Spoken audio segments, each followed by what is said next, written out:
The Comptroller General of the Nigerian Immigration Service (NIS), Kemi Nandab, has confirmed the arrest of Obi Levi Obieze Ezeani, also known as Ide Play or Ide Show, who was declared wanted by the Enugu State Police Command. Ezeani, a native of Umojo village in Isiagu community, Enugu State, is accused of kidnapping and involvement in the ritual killing of a 13-year-old girl. According to reports, the victim was abducted on the 27th of May 2025 while walking to their farm with her father. She was later rescued from a shrine believed to be connected to Ezeani. The suspect was apprehended by the Lagos State Border Patrol Command at the Gbagi checkpoint on Badagry Seme Road, attempting to flee the country on a motorcycle. Nigerian Immigration Servicemen intercepted Obi Levi Obieze based on credible intelligence, said ACIAS Akin Alabi, NIS Public Relations Officer. His identity was confirmed through a National Identity Management Commission enrollment slip found in his possession. During preliminary interrogation, Ezeani reportedly confessed to the alleged crimes.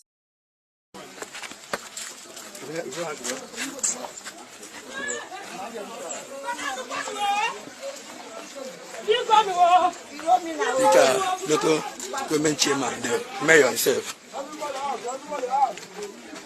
They are put on outside because they don't know mayor.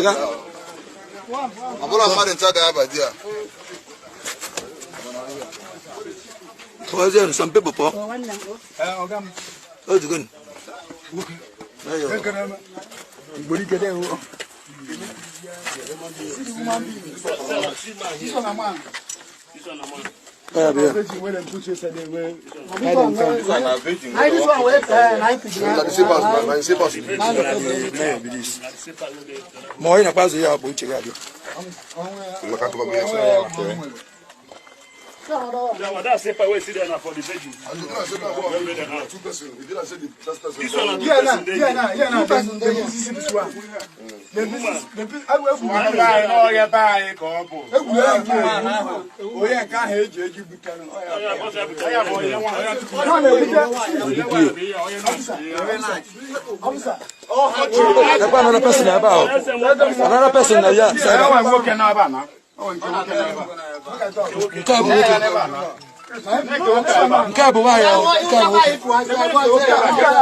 Another person still there.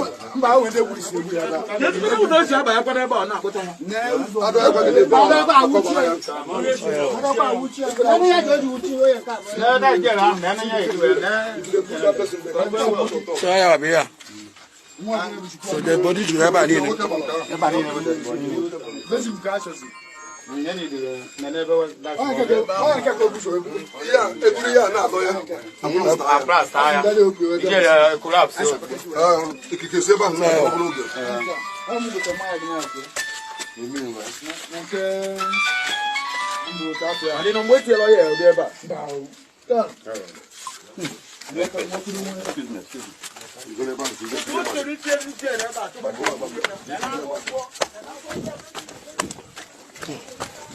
so that is it.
of May. Okukwe mmadụ ọtịa ebe a.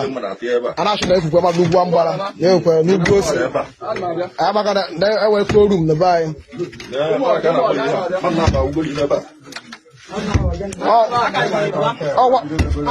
Ọwa azụ ngere ahụ okwu ebe lafụtara taa. Kwa azụ ngere ebe gwa alụ. Bịa lafụtara ha. Don't worry,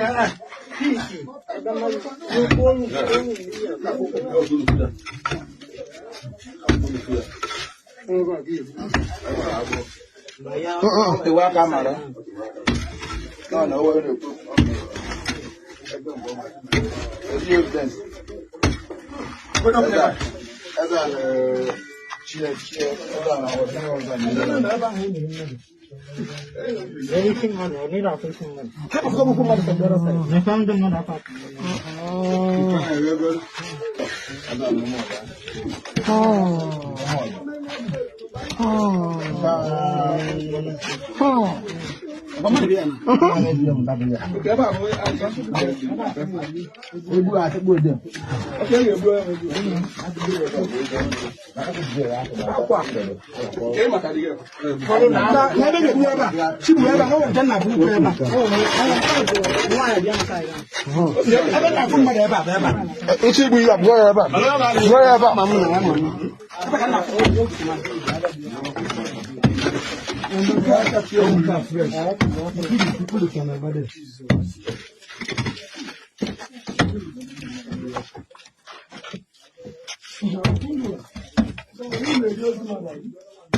Anak bang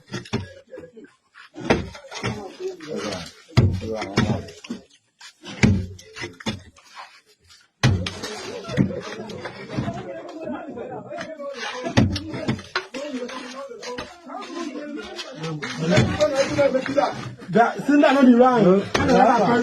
You're simple ever. I need the most. Okay, I never have to cook money. I see go go.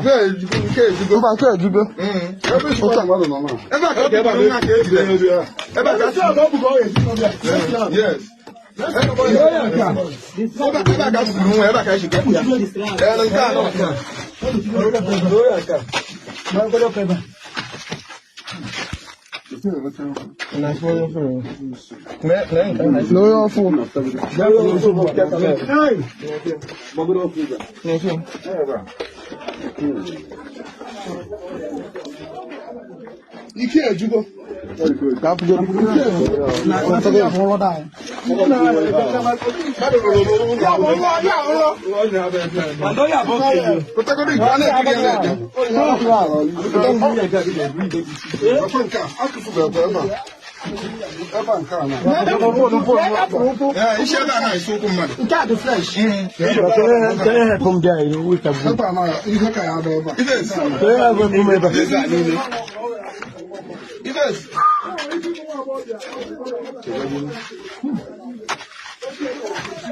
What's all you become very clear?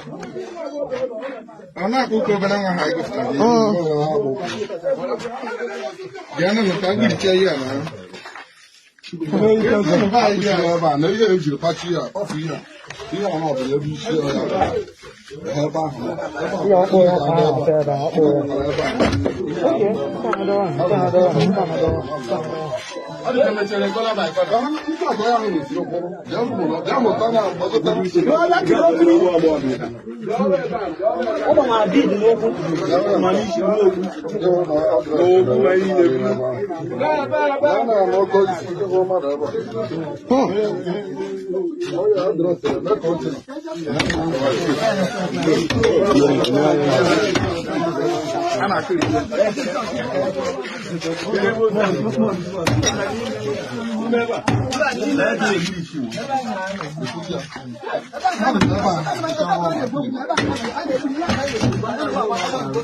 The NIS is collaborating with the Nigerian police to facilitate its transfer for further investigation and prosecution. The service also reiterated its commitment to tightening border security to prevent criminals from escaping justice via illegal routes. We'll continue to supply you more trending news updates and exclusive videos. Share your thoughts with us in the comment box section below and keep watching Naija News TV.